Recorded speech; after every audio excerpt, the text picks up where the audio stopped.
আপনারা সবাই? আলহামদুলিল্লাহ আমরা সবাই ভালো আছি। তা আমি কায়নাত ইসলাম, জাপান থেকে।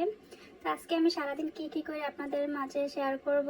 তো আজকে আমি সকাল সকালে ঘুম থেকে ওঠার পরে রান্না বান্না কোনো ছিল না, বাইরে থেকে নাস্তা আনছে, নাস্তা করলাম। তারপরে ঘর ক্লিন করার কাজে লেগে গেলাম। 4-5 দিন ধরে ঘরে কোনো কিছু কাজ আমি করতে পারি নাই, মানে অনেক বেশি নোংরা হয়েছিল। আপনারা কেউ নোংরা দেখে ইয়ে করবেন না, মানে আমার এসিটা অনেক দিন ধরে ক্লিন করা হয় নাই, অনেক ময়লা জমে গেছে। আজকে এটা ক্লিন করব।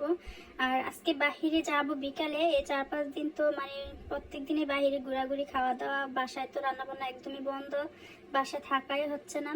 তো সবকিছু মিলিয়ে সকালে বের হই, সন্ধ্যায় আসি, এসে কোনো রকমে মানে শুয়ে যাই, বাহিরে খাওয়া দাওয়া। কেননা এখন চলতেছে জাপানে ছুটি, চলতেছে জাপানে বছরের শেষে আর মানে বছরের শুরুতেই এই ছুটিটা থাকে।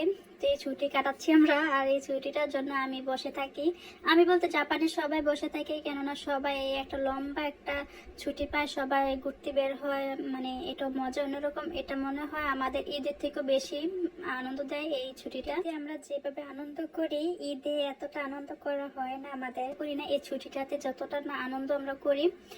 তো আজকে বের হব বিকালের দিকে। তো আজকে ভাবতেছি যে আজকে বিকালেই বের হব, আর সকালের দিকে পুরোটা বাসা আমি ডিপ ক্লিন করবো। 4-5 দিন ধরে কোনো ইয়ে করা হয় না, অনেক বেশি নোংরা হয়ে গেছিল। আপনারা তো ভিডিওতে দেখতেই পারলেন।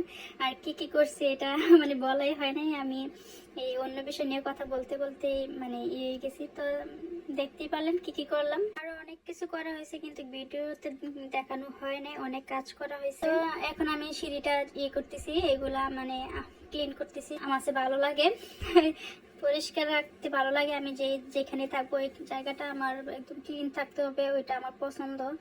বাচ্চা নিয়ে সবসময় আমি পারি না, তারপর চেষ্টা করি ক্লিন রাখার, কেননা পরিষ্কার পরিচ্ছন্নতা থাকা ইমানের অঙ্গ। তো চাই যতটা না পারি আমি চেষ্টা করি পরিষ্কার রাখার জন্য। তারপরে আমি ঘর ক্লিন করতেছি।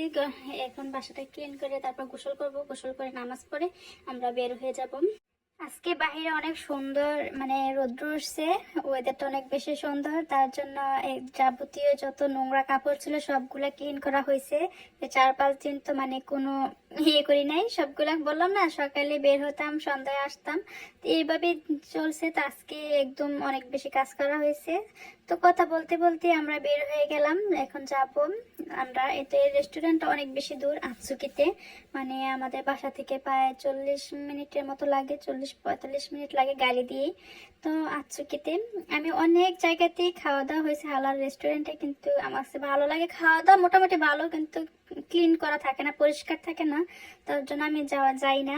তাই আমার কাছে এটা ভালো লাগে। আমি এখানে প্রায় 3-4 বার মতো আসছি, আমার কাছে এটা ভালো লাগে। তা আসার পরে দেখতেছিলাম কি দেওয়া হয়ে গেছে। তো আমাদের এক এক করে আমাদের ইগুলা চলে আসছে, ডিশগুলা চলে আসছে। তো জাপানে সব জায়গাতেই আপনারা খাওয়া দাওয়া করতে গেলেই প্রথমেই দিবে একটা সালাদ দিবে। আমার কাছে অনেক বেশি মজা লাগে সালাদটা তো সব জায়গায় দিবে। তো আমাদের এক এক করে সবকিছু চলে আসছে। আমরা দুজনের জন্য 2টা থালি অর্ডার করছিলাম। তো এর মধ্যে আপনাদের বাইরে যে থালিটা, এটা আমার বেশি পছন্দ হয়ে গেছিল। চিকেন কিমা ছিল আর নান ছিল, আর আমি দিয়েছিলাম নান আর হচ্ছে মাটন। কিন্তু আপনাদের বাইরের যে থালিটা, ওইটাই আমার কাছে ভালো লাগছিল, তো ওইটাই আমি ফিনিশ করে দিয়েছিলাম বেশি। তারপর ওখান থেকে খাওয়া দাওয়া করেই আমরা চলে আসছি বাহিরে, কিছু কেনাকাটা করার আছে। কিছুদিন পরেই আমার 2-1টা বান্ধবী আসবে, জাপানিজ বান্ধবী। তো ওদেরকে আমি বাংলাদেশি খাবার রান্না করে খাওয়াবো, তার জন্য কেনাকাটা করলাম। কেনাকাটা করছি, কেনাকাটা করার পরে মানে যখন আসবো তার মধ্যে একটা ইয়ে গেছে, মানে আমি 2 প্যাকেট ডিম কিনছিলাম, 1 প্যাকেট পরে একদম নষ্ট হয়ে গেছে। আপনারা দেখতেই পারলেন, লাস্টে দেখালাম। তো এই তো বাজার এগুলো করলাম, তারপরে এখন সব রাখবো। আর ভালো লাগতেছিল না, অনেক বেশি ক্লান্ত লাগতেছিল, সারাটা দিন একটু একটু কাজ করা হয়েছে, তার জন্য এখন শুইলেই এখন ঘুম চলে আসবে। কিন্তু এখন তো ঘুমালে হবে না, বাচ্চার জন্য খাবার রেডি করব। বাচ্চা তো বাইরে খাওয়া দাওয়া করে নাই, তার জন্য এখন রান্না করবো, ওর জন্য একটু রান্না করে ওকে খাওয়াবো, নামাজ পড়বো, তারপরে ঘুমাবো। এখন অনেক কাজ বাকি আছে, তা ভিডিওটা বড় করবো না। তো এই পর্যন্ত ভিডিওটা কেমন লাগছে জানাবেন, যদি ভালো লাগে তাহলে লাইক কমেন্ট শেয়ার করবেন। তো সবাই ভালো থাকবেন, সুস্থ থাকবেন।